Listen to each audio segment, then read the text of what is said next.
గోవిందరాజుతో Akash mansion area development గురించి మాట్లాడుతుంటే ఆకాష్ అని గట్టిగా చంద్రకాంత్ గొంతు వినిపించింది. చంద్రకాంత్ పిలుపుకి ఆకాష్ భయపడుతూనే వెనక్కి తిరిగాడు. చాలా దగ్గరగానే ఉండడంతో మాట్లాడిందేమైనా విన్నారేమో అని టెన్షన్ పడేసరికి ఆకాష్ ఒంటికి చెమటలు పట్టుకున్నాయి. ఈ టైంలో ఇక్కడేం చేస్తున్నా అని అతని దగ్గరగా వస్తూ అడగడంతో ఆకాష్ అలాగే బిగుసుకుపోయాడు. అతను అలా భయపడ్డం చూసి, హేయ్, ఏంటి ఆకాష్ ఇలా అయిపోయావు? ఈజ్ ఎవ్రీథింగ్ ఓకే అని అడిగాడు చంద్రకాంత్.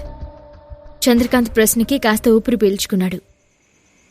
అమ్మయ్యా, ఈయన ఏం వినలేదైతే అని రిలాక్స్ అవుతూ, నథింగ్ సార్, ఏదో చల్లగాలి కోసం ఇలా అంటూ చంద్రకాంత్ మాటల్లో పడిపోయాడు. మరుసటి రోజు మిత్ర గ్రూప్స్తో మినిస్టర్ గోవిందరాజు కొత్త ప్రాజెక్ట్ అని ఇండియా మొత్తం తెలిసిపోయింది. అన్ని న్యూస్ ఛానల్స్లో ఇదే హెడ్లైన్స్. కానీ ఆకాష్ పేరు ఎక్కడా కనిపించకపోవడంతో గోవిందరాజుకి ఎందుకో నచ్చలేదు. ఇదే విషయం చంద్రకాంత్ తమ్ముడు మయూకాంత్ కూడా తెలిసింది. చంద్రకాంత్కి యాక్సిడెంట్ తర్వాత డాక్టర్స్ కొన్నాళ్లు పూర్తిగా రెస్ట్ తీసుకోవాలని సజెస్ట్ చేయడంతో అతని బిజినెస్లన్నీ ఐశ్వర్యతో పాటు మయూకాంత్ కూడా చూసుకుంటున్నాడు. తన బిజినెస్ వరల్డ్లో తమ్ముడు మయూకాంత్ని కూడా కలుపుకున్నాడు చంద్రకాంత్. కానీ మయూకాంత్ ఎలాంటి కష్టం లేకుండానే చంద్రకాంత్ బిజినెస్లో షేర్స్ని కొట్టేశాడు.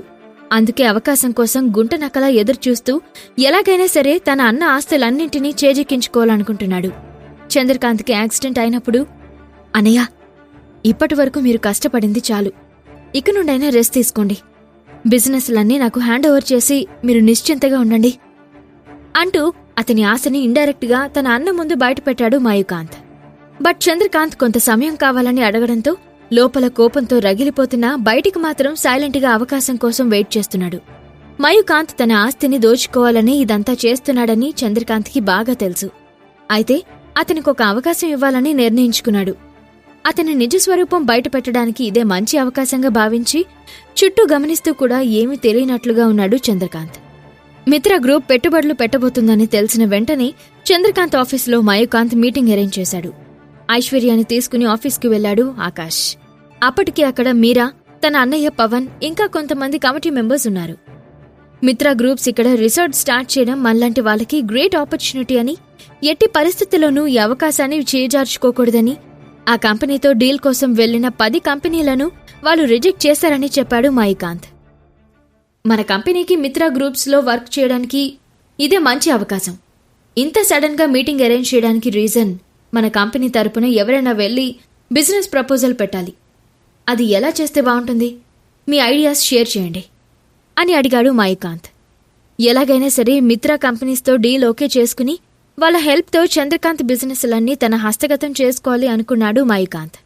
ఆకాష్ వెంటనే, న్యూ ఇంజనీరింగ్ టీం ఉంటే డీల్ ఓకే చేసుకోవడం ఈజీ అవుతుంది అని చెప్పాడు.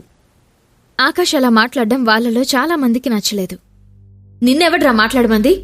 ఆఫ్టర్ ఆల్ ఒక ఎంప్లాయీ కంపెనీకి ఓనర్లా మాట్లాడుకో అని నిన్న జరిగిన దానికి ప్రతీకారంగా ఆకాష్ని అందరి ముందు ఎగతాళి చేసింది మీరా.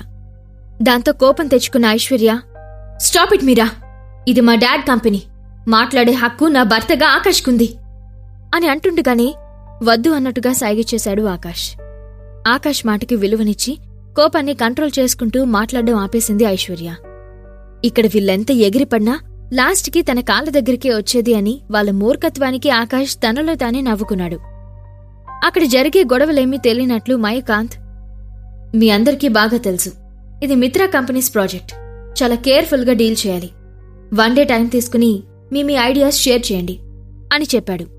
మయూకాంత్ పెద్ద కొడుకు పవన్, మన కంపెనీలో రియల్ ఎస్టేట్ రంగంలో ఎక్కువ సక్సెస్ రేట్ని కలిగి ఉన్నప్పటికీ 2 years బ్యాక్ మన వెంచర్స్ని మనమే ఓన్గా డిజైన్ చేసే ఒపీనియన్తో న్యూ ఇంజనీరింగ్ టీంని స్టార్ట్ చేశాం. ఈ విజయవాడలో మన టీంకి స్ట్రాంగ్ కాంపిటీషన్ ఇచ్చేవాళ్లు ఎవరూ లేరు అని పొగరుగా అన్నాడు. పవన్ చెప్పేది నిజమే అయినప్పటికీ ఆ టీంని మేనేజ్ చేసేది మాత్రం ఐశ్వర్యాని. వెంటనే ఐశ్వర్య తన ఐడియాస్ ఎన్నో షేర్ చేసింది. ఐశ్వర్య ఐడియాస్ మంచివే అయినప్పటికీ ఉద్దేశపూర్వకంగా ఆమె ఐడియాస్ తీసుకోలేదు మయూకాంత్. చాలాసేపటి ఆర్గ్యుమెంట్ తర్వాత ఐశ్వర్యకి విసుగొచ్చేసి వెళ్లిపోవాలని లేచింది. అయితే ఐశ్వర్య మూమెంట్ని ముందే పసిగట్టిన ఆకాష్ ఐశ్వర్య దగ్గరకొచ్చి ఆమె భుజం తట్టి ధైర్యం చెప్పాడు. ఐశ్వర్య అంతే విసుగ్గా ఆకాష్ చేతిని విడిపించుకుని ముందుకు కదిలింది. ఓహో, ఏంటి ఓనర్ మేడం, అప్పుడే డ్రాప్ అవుతున్నారా? మీ కెపాసిటీ ఇంతేనా అని ఐశ్వర్యాని రెచ్చగొట్టింది మీరా. చంద్రకాంత్ పూర్తిగా బ్రేక్ తీసుకోవడంతో కంపెనీ వాల్యూ చాలా ఘోరంగా పడిపోయింది. ఈ ఒక్క ప్రాజెక్ట్ చేజెక్కించుకుంటే కంపెనీ సిట్యుయేషన్ మొత్తం ఒక రేంజ్లో మారిపోతుంది. ఆ ఒక్కటి దృష్టిలో పెట్టుకుని ఓపిగ్గా కూర్చుంది ఐశ్వర్య. అయితే వాళ్ళంతా మాట్లాడుకోవడం చూసి కేవలం తమ స్వార్థం కోసమే ఇలా చేస్తున్నారనే అనుమానం ఐశ్వర్యకి మొదలైంది. మాటిమాటికి ఏదో ఒక విధంగా విసిగిస్తున్న మీరా మాటలతో ఐశ్వర్యకి చిరాగ్గా ఉంది. అప్పుడే మయూకాంత్, ఐశ్వర్య, ఇప్పట్నుండి నీ అండర్లో వర్క్ చేస్తున్న సివిల్ టీంకి హెడ్గా పవన్ ఉంటాడు. నువ్వు జస్ట్ పవన్ని అసిస్ట్ చేస్తూ ఉండు అని అన్నాడు. వాట్ అని అరచి, బాబాయ్ మీరేం మాట్లాడుతున్నారో తెలుస్తుందా అని కోపంగా అడిగింది ఐశ్వర్య. ఆమెని కేర్లెస్గా చూస్తూ, ఐశ్వర్య, నువ్వింకా చిన్నపిల్లవి, నీకంత టాలెంట్ లేదు. అండ్ నువ్వు గుర్తుపెట్టుకోవాల్సిన విషయం ఏంటంటే నువ్వొక అమ్మాయివి. నువ్వివన్నీ ఎప్పటికీ చేయలేవు. మన కంపెనీకి మేలు చేయడం కోసమే ఇదంతా, అర్థం చేసుకో అని ఆమెని తక్కువ చేసి మాట్లాడాడు మయూకాంత్. ఏంటి, నేనేమీ చేయలేనా? ఈ టీంని స్టార్ట్ చేసింది నేను బాబాయ్. ఇప్పటివరకు నేనే మేనేజ్ చేస్తున్నాను కూడా. ఇకపై కూడా నేనే చూస్తాను అని ఆవేశంగా సమాధానమిచ్చింది ఐశ్వర్య. దాంతో పవన్ కూడా రెచ్చిపోయేసరికి ఇద్దరి మధ్యలో గొడవ చిలికి చిలికి గాలివానగా మారిపోయింది. కోపంతో ఊగిపోతున్న ఐశ్వర్యాన్ని చూసి ఇంకాసేపు అక్కడే ఉంటే వాళ్ళు ఐశ్వర్యాన్ని ఇంకెంతగా అవమానిస్తారో అని బయటికి లాక్కొచ్చేశాడు ఆకాష్. ఆవేశంతో ఐశ్వర్య ఏదైనా నోరు జారితే శాశ్వతంగా కంపెనీని వాళ్ళు హ్యాండ్ ఓవర్ చేసుకుంటారు. అలా అని తను ఇన్వాల్వ్ అయితే ఐశ్వర్యపై ప్రభావం పడుతుందన్నట్టుగా సైలెంట్గా ఉన్నాడు ఆకాష్. అందుకే ఆమెని కూల్ చేసి కారెక్కించాడు. ఇంటికి వెళ్తున్నంతసేపు ఐశ్వర్య బాధపడుతూనే ఉంది. ఆకాష్ ఎంత ట్రై చేసినా ఒక్క మాట కూడా మాట్లాడలేదు. ఇంట్లోకి వెళ్లగానే హాల్లోనే కూర్చుని ఉన్న చంద్రకాంత్ని చూసి, డాడీ అంటూ పరుగున వెళ్లి ఆయన్ని హగ్ చేసుకుని గట్టిగా ఏడ్చేసింది ఐశ్వర్య. మయూకాంత్తో పాటు వాళ్ళంతా వ్యవహరిస్తున్న తీరుకి ఐశ్వర్యకి చాలా బాధగా ఉంది. అలాగే చాలా కోపంగా ఉంది కూడా. మయూకాంత్ ఆలోచనలు వెనుకున్న స్వార్థం అర్థమయ్యేసరికి ఐశ్వర్య మనసు తట్టుకోలేకపోయింది. ఆ కంపెనీ తన నాన్న కష్టార్జితం. అలాంటి కంపెనీని తన సొంత బాబాయ్ చేజిక్కించుకోలే అనుకుంటున్నాడు. ఆ నిజాన్ని అస్సలు నమ్మలేకపోతుంది ఐశ్వర్య. అయిన వాళ్లే ఇలా నమ్మక ద్రోహం చేస్తారని ఊహించని ఐశ్వర్యకి ఎంత కంట్రోల్ చేసుకోవాలి అనుకున్నా కోపం, ఏడుపు అస్సలు కంట్రోల్ అవ్వడం లేదు. ఐశ్వర్య అలా ఏడుస్తూ వచ్చి చంద్రకాంత్ని హగ్ చేసుకోగాని వెనకే వస్తున్న ఆకాష్ని చూసి, నిన్ను చేసుకున్న దగ్గర్నుండి నా కూతురికి ఏడుపు బాధ తప్ప ఇంకేం మిగల్లేదు అని ఆకాష్ మీద విరుచుకుపడ్డం స్టార్ట్ చేసింది పద్మావతి, ఐశ్వర్య ఏడుపుని కారణంగా చూపిస్తూ. అదే నేను చెప్పిన వాణ్ణి పెళ్లి చేసుకుంటే ఇలా జరిగేదే కాదు.